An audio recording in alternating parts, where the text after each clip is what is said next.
Hello future doctors, कैसे आप सब? बढ़िया। मैं आपसे आज आपका पेपर है नीट का, तो मैं सिर्फ आपसे एक चीज़ बोलना चाह रहा हूँ कि हमने खूब सारी मेहनत की है पूरी साल। खूब टेस्ट दिए, खूब सारे क्वेश्चंस लगाए, एनसीईआरटी को तो खूब ही पढ़ा है। जो भी आपके सर के नोट्स रहे होंगे, आपने उनको खूब पढ़ा है।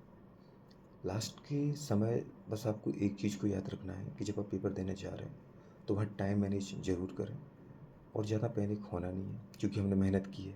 ठीक है, तो उसका रिजल्ट हमें ज़रूर मिलेगा। हमारे पास एक मौका है अपने ड्रीम को पूरा करने का। जो आपने एक वाइट कोट स्टेथोस्कोप का सपना पाला था, वो आज पूरा होगा आराम से। ठीक है, बस वो 3 घंटे बहुत पेशेंसफुली रहो, ज़्यादा टेंशन लो मत। लेकिन एक चीज़ ज़रूर है कि टाइम को डिवाइड करके चलो। जो आपके तीनों सेक्शन हैं, बायो, केमिस्ट्री, फिजिक्स, और अधिकांश बच्चों का यही रहता है कि हमारा बायो बहुत फेवरेट होता है, हम बायो को कई बार पढ़े होते हैं। जो एनसीईआरटी के अंदर समरी है, हमारे पास फिगर है, फिगर की जो लेबलिंग होती है, क्वेश्चंस होते हैं, हमने खूब सारे पढ़े होते हैं। तो आप 40 से 50 मिनट के अंदर सबसे पहले बायो को करो टाइम, क्योंकि वहाँ अगर बचा लेंगे तो वो केमिस्ट्री को मिल जाएगा, और केमिस्ट्री से बच जाएगा तो फिजिक्स को मिल जाएगा। ठीक है, तो जो भी आपका फेवरेट सब्जेक्ट है वहीं से स्टार्ट करो, क्योंकि वहाँ से आपको एक पॉजिटिविटी क्रिएट होगी और एक स्ट्रेस कम होता है कि चलो हमारे इतने क्वेश्चन हो गए, अब हमें इसका इतना और स्कोर करना है। ठीक है, तो पहले अपनी बायो करो, फिर केमिस्ट्री। केमिस्ट्री में भी जो हमारी फिजिकल है वहाँ पे कुछ न्यूमेरिकल बनते हैं, टाइम कंज्यूमिंग प्रोसेस हो जाती है वहाँ। लेकिन ऑर्गेनिक और जो फिर आपकी नॉर्मल केमिस्ट्री है वो लाइन टू लाइन आती है डायरेक्ट। कई बार तो हमें दिखता है भाई ये रिएक्टेंट था, ये रिएजेंट, ये प्रोडक्ट बन रहा है। इनऑर्गेनिक केमिस्ट्री में ऐसी रिएक्शंस होती है, ये टेम्परेचर, ये कैटलिस्ट, ये प्रोडक्ट बनेगा। तो मोस्ट ऑफ द रिएक्शन उठ के सीधे आते हैं एनसीईआरटी से, आपके नोट से, उनको लगाओ। बाद में फिजिकल को दो, और बाद में फिर आप आराम से फिजिक्स को टाइम दो। ठीक है, स्ट्रेस लेना नहीं है, चेहरे पे एक हमेशा प्यारी स्माइल बना के रखना है। आपने पढ़ा है वही पेपर में आना है, ज़्यादा परेशान होने की ज़रूरत है नहीं।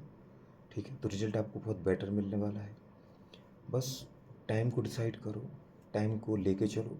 पेपर को 2 राउंड में ज़रूर अचीव करना, पेपर को 2 राउंड तक ही ले जाना है। एक बार में आप पेपर जब आप करो तो उस कंडीशन में आप एक बार पूरा पेपर पढ़ चुके हो।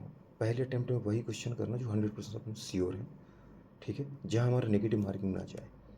सेकंड अटेम्प्ट के लिए आप उन क्वेश्चन को छोड़ दो जो थोड़ा सा बहुत टाइम लेंगे, थोड़ी सी सोचने वाले क्वेश्चन है या थोड़े से कैलकुलेशन वाले क्वेश्चन हैं, उनको सेकंड अटेम्प्ट के लिए छोड़ दो आप।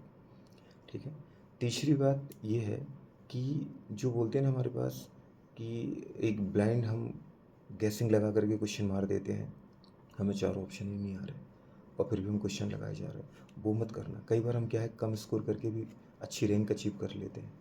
तो ज़्यादा स्कोर के चक्कर में तो पड़ना, हमसे जितना अच्छा हो हमें वही करना, और विश्वास मानना जो आप करके आओगे ना अपने तरीके से बेस्ट, उसमें आपको बेस्ट चीज़ मिलेगी। ठीक है, 100% पेपर किसी को नहीं करना है कि 100% हमें अटेम्प्ट करना ही क्वेश्चन। आप 70 से लेकर 90 के बीच में, परसेंट के बीच में भी अगर क्वेश्चन अटेम्प्ट कर लोगे ना, आपको बेस्ट कॉलेज मिल जाएगा। ठीक है, बस एक चीज़ याद रखो कि जो क्वेश्चन आपके, या जो क्वेश्चन में से हमें चारों ऑप्शन समझ नहीं आ रहे, उनको बिल्कुल छोड़ना ही है।